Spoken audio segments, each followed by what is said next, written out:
Man, oh man. Newcastle 2, Chelsea 0, man. Carabao Cup, round of 16 match review, man. And yeah, man, we lost. And we are out, which is so jarring. But Newcastle were the better team. They deserved it. Goals from Isak and an own goal from Axel Disasi helped them move forward. It's a jarring result. Jarring, man. But at least we got the 3 points on Sunday. But to all my people, thank you for your support on the watch along. And yeah, man, let me know your thoughts and opinions down below. But let's get into the review and start off with the team news. Philip Jorgensen was in goal. Right back was Axel Disasi. Centre backs was Tosin Adarabioyo as well as Benoit Badiashile. Left back was Marc Cucurella. CDMs were Renato Vega and Enzo Fernandez. On the left, we had Mikhailo Mudryk. On the right, we had Kiernan Dewsbury-Hall. Cam, Joao Felix, striker, Christopher Nkunku. And I'm not going to lie, I did not expect Kiernan Dewsbury-Hall to be the right mid. Sancho was left out of the squad due to illness. Noni Madueke was on the bench. Pedro Neto was not in the squad, probably just due to fatigue and that. But hey man, we made a lot of changes like we would always do. But this kind of thing kind of messed us up. It was so jarring, especially because we did start off kind of well. We had a chance where we could have gone 1-0 up. Kiernan Dewsbury-Hall with a great chance, and then nothing came of it. But then back on the other side, Newcastle, these guys had a chance and they hit the post.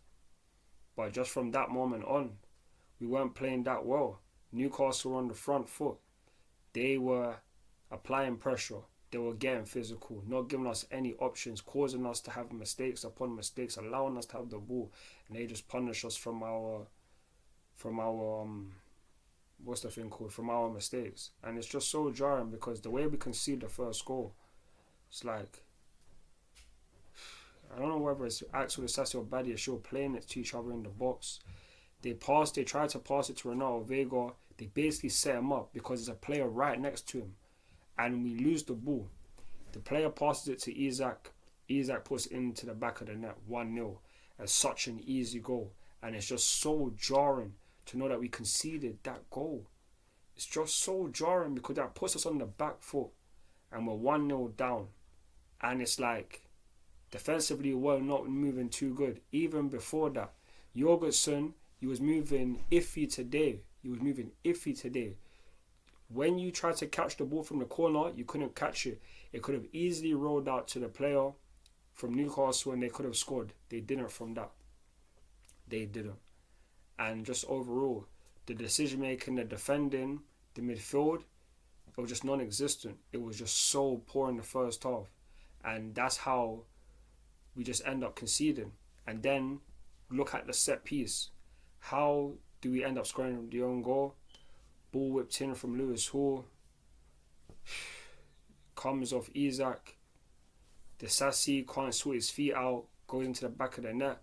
It's 2-0. And I can't lie, man. It's just so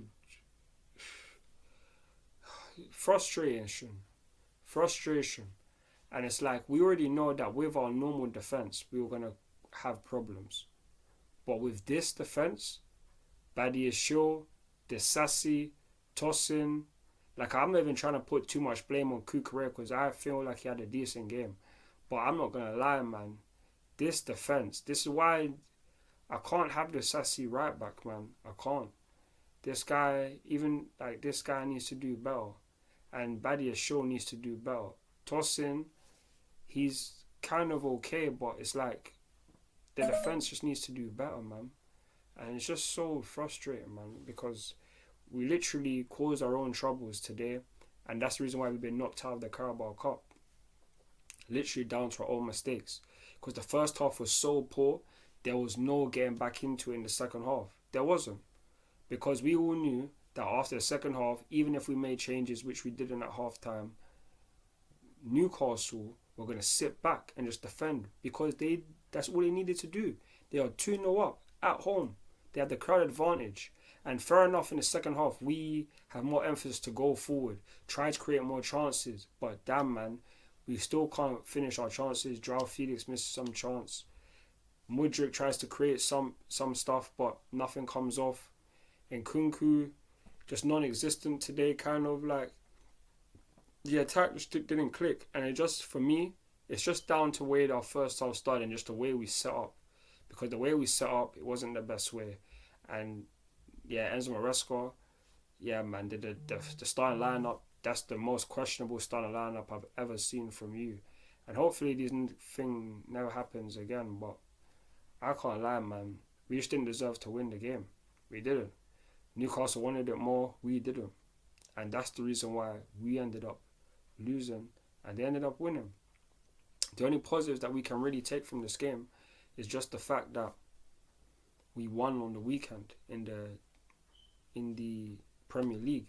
We are knocked out of the Carabao Cup. There is no win in the Carabao Cup.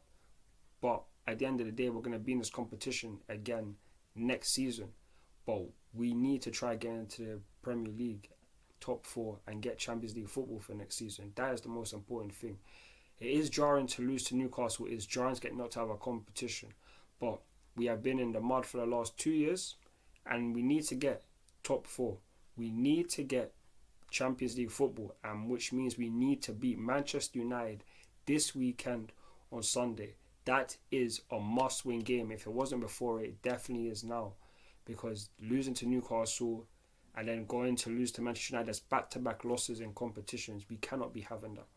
We can't be having that. That's not the tone to set, especially going to Old Trafford. Them man, they are going to have new manager potentially in Ruben Amorim. He might be there, he might not.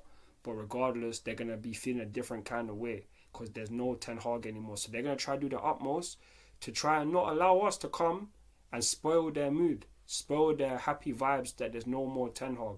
But we need to come on Sunday and with the team that we know normally starts, we need to do our thing. We have to. And we better, fam, because, fam, we need to get into the top 4. And right now, the Conference League, we're going to get through to the knockout rounds. It's 100% confirmed. Alright, cool. I can't say 100%, but it's more or less confirmed. But the Premier League, we need to win. We have to win on Sunday. Draw, don't want that. Old Trafford, we need to set the tone and we need to go there and beat Manchester United. We have to. So, not our day today, but it happens. But Sunday has to be the day. We have to win. And I hope that we do, man. But we shall just wait and see. It's going to be an interesting game, but we shall wait and see. But nonetheless, thank you to everyone for your support on the watch along. Thank you for getting this far in the match review. Please let me know your thoughts and opinions on the match in the comment section below. I will be uploading the player ratings tomorrow morning, then going live at some point in the evening. So stay tuned. And as always, come on Chelsea. Come on Chelsea. In a bit, my people, them. Love.